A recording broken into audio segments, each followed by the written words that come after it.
Hours before the NFL Championship, police uncovered a plot to fix the game. A known gambler had offered two New York Giants players money to lose to the Bears. One of them was suspended, the other took the field. As 58,000 fans packed the stadium in New York, the league's biggest scandal was about to unfold. And after the Giants lost, one question was on everybody's mind. Was the fix in? What are you saying, guys? It's Zane here. Let's get into the video. Following the end of World War II, pro football was at an all-time high in popularity, although still far from becoming the nation's favourite sport. With veterans returning to pro football, the league saw a resurgence of talent as well as fans. 1946 set a record for attendance, with an average of 31,000 people per game. That year's championship game, on December 15th in New York City, was no different, with a record-setting 58,346 people in the stands. The New York Giants were hosting the Chicago Bears for the 14th official NFL championship. Thanks to the depletion of talent from the war, both teams had struggled the previous season. The Giants went 3-6-1 in 1945, but turned it around in 1946, finishing 7-3-1 to win the Eastern Division. The turnaround in large part was thanks to tailback Frank Philchock, a talented passer who had spent years backing up Sammy Baugh in Washington. Philchock had a strong arm, evident by the fact he threw the first ever 99-yard touchdown earlier in his career. He had signed a 3-year contract with the Giants for $35,000. That was massive for the time. He lived up to the contract as he led the team in rushing with 371 yards and passed for over 1,200. However, the Giants would have to overcome an injury to fullback Bill Pascal, the NFL's leading rusher in 1943 and 1944, as he broke his jaw and would miss the title game.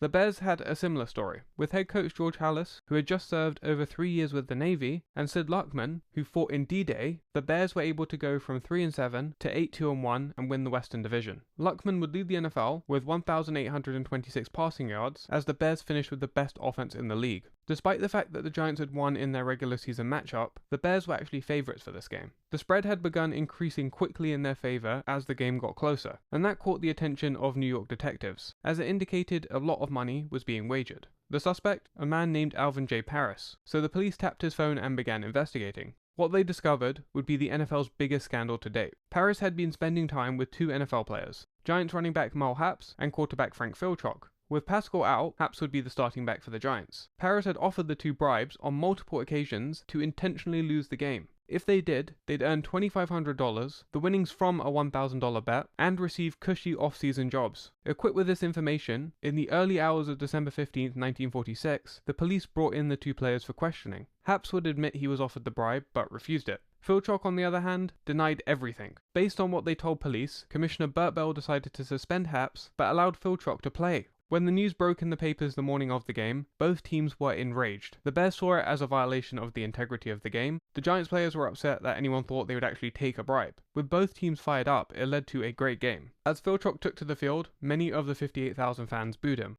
Those boos would be justified, as the Bears scored twice in the first 8 minutes. A fumble recovery led to a 21-yard touchdown, and then one of 6 Philchock interceptions would be returned for a pick 6. With Pascal injured and Haps suspended, the Giants would need to rely on Philchock more. Before things got out of hand, he completed a 38-yard pass to make it 14-7. Despite the high-scoring first quarter, it would be scoreless in the second. In the third quarter, the Giants capitalized on a Bears fumble. Recovering it at the Bears 20, they managed to tie the game 14-14. But the Bears had saved their best for the fourth quarter. Halas and Luckman are discussing what play to call on the sideline. Bingo keep. Luckman, who hadn't rushed all year, faked the handoff, kept the ball, and ran it for a 19-yard touchdown. The Giants weren't able to respond, and with another Bears score coming from a field goal, the game ended 24-14. The Bears had won their 7th NFL championship. Oh, how the times have changed. The game came down to turnovers, with the Giants committing 8 to just 3 by the Bears. Reports from the time suggest Philchock actually gave everything he had. He played 50 of the 60 minutes, accounted for all of New York's points, and soldiered on with a broken nose, which he injured in the first few minutes of the game. However, his stat line was rough. 9 completions in 26 attempts, 128 yards, 2 touchdowns, and 6 interceptions. Football in 1946 was a different sport.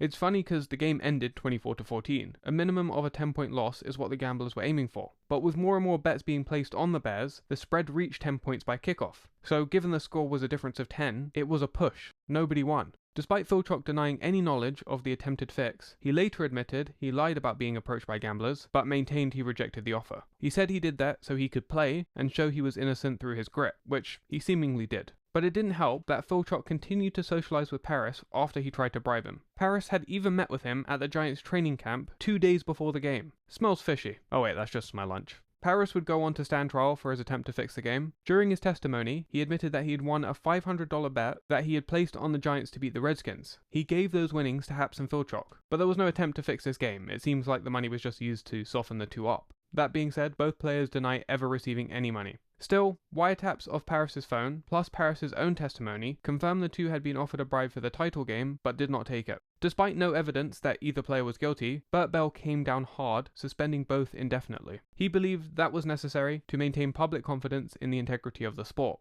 The cover-up was as dangerous as an actual fix in the NFL's eyes. Both Haps and Philchok were eventually reinstated, but Haps would never play again. He was very vocal in his frustration. It's a bunch of baloney about hurting the league. All that they got against us is just not reporting the attempt. I don't think we did anything to hurt the league, but I'm through with professional football anyway. Philchok publicly didn't say anything. Despite only playing a few snaps after being reinstated in 1950, he would later return as the Denver Broncos' first head coach in 1960. The gamblers ultimately did not get their way. Paris and his associates even received jail time, but the attempt was blatant. The real damage of the scandal wasn't that the game was fixed, but the perception. The attempt to keep the bribe offer quiet was harmful enough. But in 1946, the NFL was wary of gambling. In 2024, the NFL has fully embraced it.